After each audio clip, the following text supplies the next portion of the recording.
জুমার দিন ফজরের সালাতে কি পড়তে হবে অর্থাৎ কোন সূরা?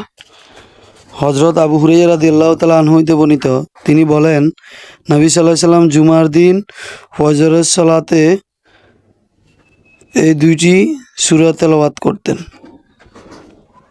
সূরাগুলো হইল আল মাউ তানজিলু ওয়া হাল আতাকা লিনাসানি, এই দুটি সূরা। হাদিস নাম্বার 981। গ্রাম ও শহরে জুমার সালাত। হযরত ইবনে আব্বাস রাদিয়াল্লাহু তাআলা আনহু হইতে বর্ণিত, তিনি বলেন, আল্লাহ রাসূল সাল্লাল্লাহু আলাইহি সাল্লাম মসজিদে জুমার সালাত অনুষ্ঠিত হইবার পর প্রথম জুমার সালাত অনুষ্ঠিত হয় বাহরাইনের জুয়াশোয়া নামক স্থানে অবস্থিত আব্দুল কায়েস গোত্রের মসজিদে।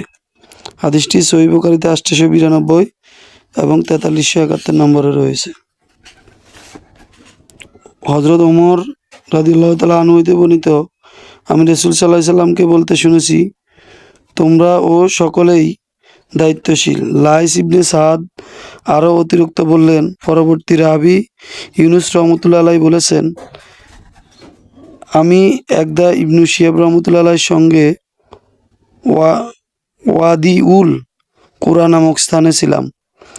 তখন রোজাইক ইবনে হুকাইম রহমতুল্লাহ আলাইহি এবং ইবনে হিসাব রহমতুল্লাহ আলাইহির নিকট লিখলেন, আপনি কি মনে করেন আমি এখানে জুমার সালাত আদায় করব? রোজায়ক রহমতুল্লাহ আলাইহি তখন সেখানে তার কৃষি জমির কাজে তত্ত্বাবধান করতেন। সেখানে একদল সুদানি ও অন্যান্য লোকও বাস করত। রোজায়ক রহমতুল্লাহ আলাইহি সেই সময় আয়লা শহরের আমির ছিলেন। ইবনে শিহাব রহমতুল্লাহ আলাইহি তাকে জুমার ও কায়েম করার নির্দেশ দিয়ে লিখেছিলেন এবং আমি ও তাকে এই নির্দেশ দিতে শুনলাম। সলিম রহমতুল্লাহ আলাইহি তার ও নিকট বর্ণনা করেছেন, আব্দুল্লাহ ইবনে উমর রাদিয়াল্লাহু তাআলা আনহু বলেছেন, আমি আল্লাহ রাসূল সাল্লাল্লাহু আলাইহি সাল্লামকে বলতে শুনেছি, তোমরা সকলে দায়িত্বশীল। তোমাদের প্রত্যেক অধীনস্থদের দায়িত্ব সম্বন্ধে জিজ্ঞেস করা হইবে। ইমাম একজন দায়িত্বশীল ব্যক্তি, তাকে তার অধীনস্থদের সম্পর্কে জিজ্ঞেস করা হইবে। পুরুষ একজন দায়িত্বশীল ব্যক্তি, পরিবার বর্গের অভিভাবক, তাকেও তার অধীনস্থদের সম্পর্কে জিজ্ঞেস করা হইবে। নারী তার স্বামী গৃহের কর্ত্রী, তাকে তার অধীনস্থদের সম্পর্কে জিজ্ঞেস করা হইবে। খাদিম তার মনিবের ধন সম্পদের রক্ষক, তাকেও তার মনিবের ধন সম্পদ সম্পর্কে জিজ্ঞেস করা হইবে। ইবনে উমায়র রাদিয়াল্লাহু তাআলা আনহু, আমার মনে হয় রাসূল সাল্লাল্লাহু আলাইহি সাল্লাম আরও বলেছেন, পুত্র তার পিতার ধন সম্পদের রক্ষক, এগুলো সম্পর্কে তাকে জিজ্ঞেস করা হইবে। তোমরা সবাই দায়িত্বশীল এবং সবাইকে তাদের অর্পিত দায়িত্ব সম্পর্কে জিজ্ঞেস করা হইবে।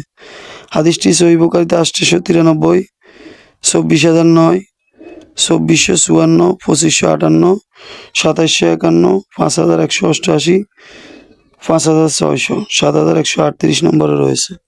সহিহ বুখারীর হাদিস।